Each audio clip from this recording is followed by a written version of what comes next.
Hi, folks. You are watching and listening, excuse me, to Sipping Off the Cuff.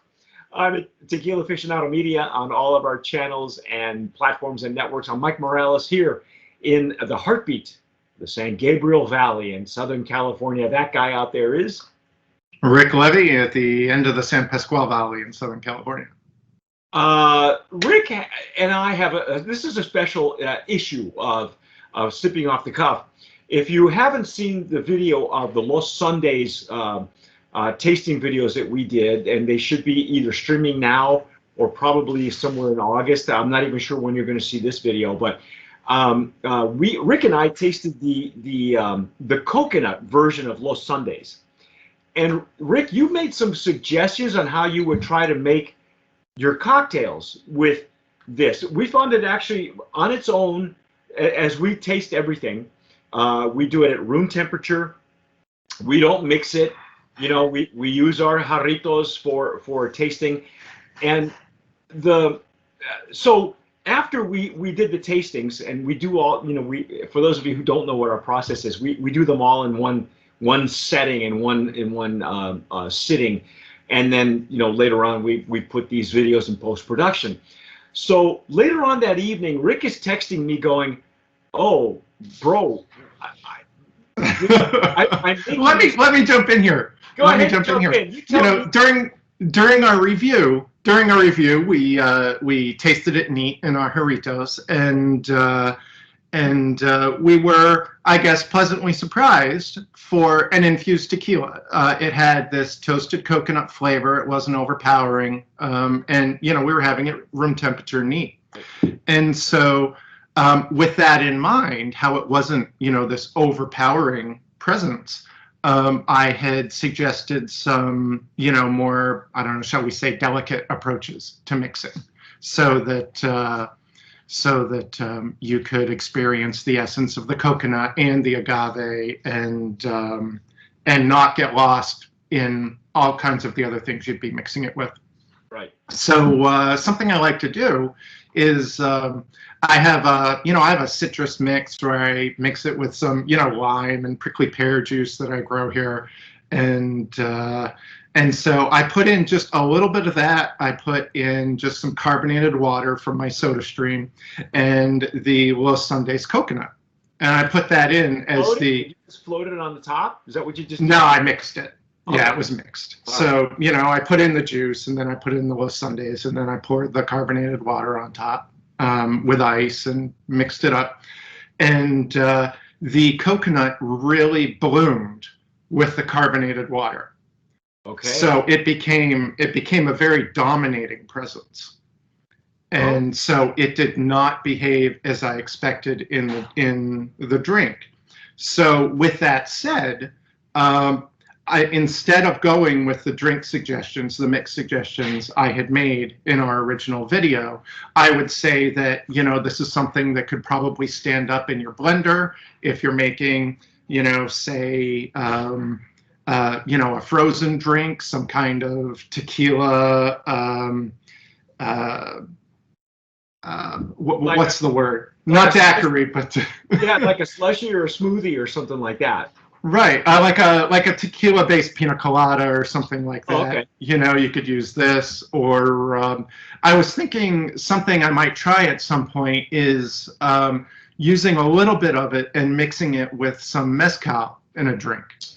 Oh. And it might be a neat counterpoint with the toasted coconut and you know, a smoky mezcal, and then maybe some citrus to just sort of, you know, contrast each other.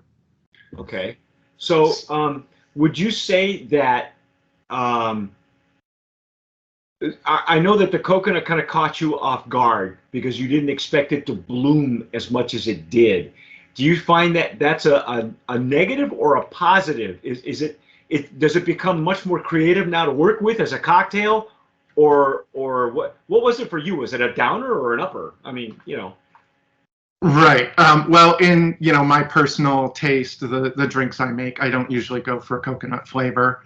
I don't dislike coconut, but usually I'm going for lighter and citrus I would say that you could be a bit more, daring in how you mix it, and it's really, I think it's going to come down to personal preference.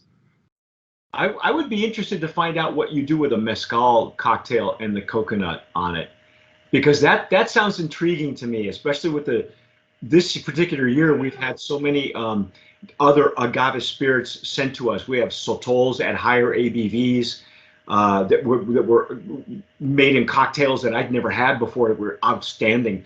We had raicias that were at higher ABVs, really authentic agave spirits that Alex was going bananas of doing something, in more of the classic cocktail, division of the cocktail culture. So, but you're saying that this would be great for the fruity, the slushy, the more daring kind of cooling drinks. Right. I think the coconut will stand up to heavier mixing when it's mixed. Okay.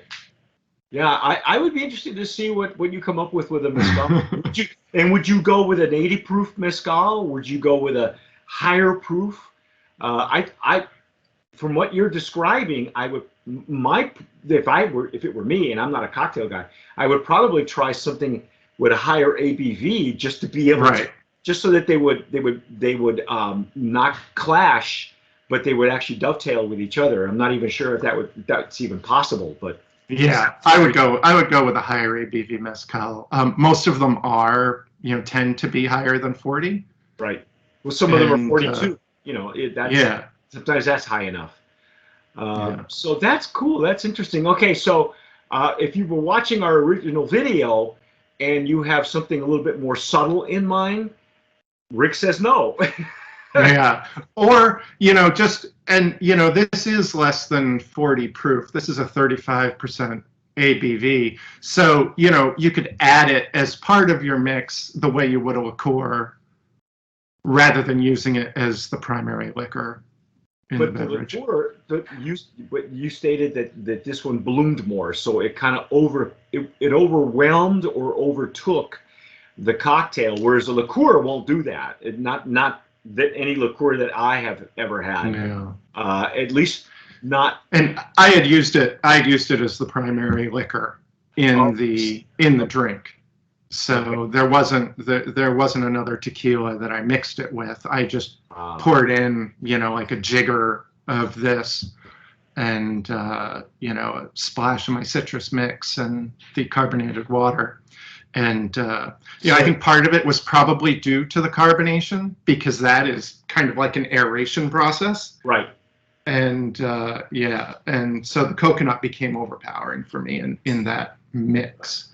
Okay. So if the folks out there, if you get this and you come up with some creative ways to mix it, put it in the comments and let us know. Please let Rick know, because he's trying. He's working on it. A lot of our guys are cocktail guys. I'm not, so I would I would let the gentleman from San Diego let me know about how to use the Los Sundays. So it's not that it's not a bad thing. It's just, be prepared to not go subtle with this. In other words, don't be afraid to go more powerful and more creative with this thing, because apparently it lends itself to that. So that's cool. So it's not a one-sided, not like a liqueur, as you say. It's actually there are more potential. It has more potential as part of an ensemble ingredient in a cocktail, as opposed to just a single facet, because it'll just take over. so anyway, that's our take on the cocktail side of things with Los Sundays coconut. Again, you have been watching and listening to Sipping Off the Cuff on Tequila Aficionado Media on all of our channels and networks. I'm Mike Morales here in Southern California, and that guy out there is Rick Levy, also in Southern California. You've been watching and listening to Sipping Off the Cuff. If you are watching us on YouTube, please subscribe, hit the notification bell, give us a like, because it helps the algorithm. And don't forget to hit that notification bell because we stream all of our videos first of the month. So you can binge watch everything we've done the month before, okay? So whatever you do, tomar sabiamente. Sip wisely.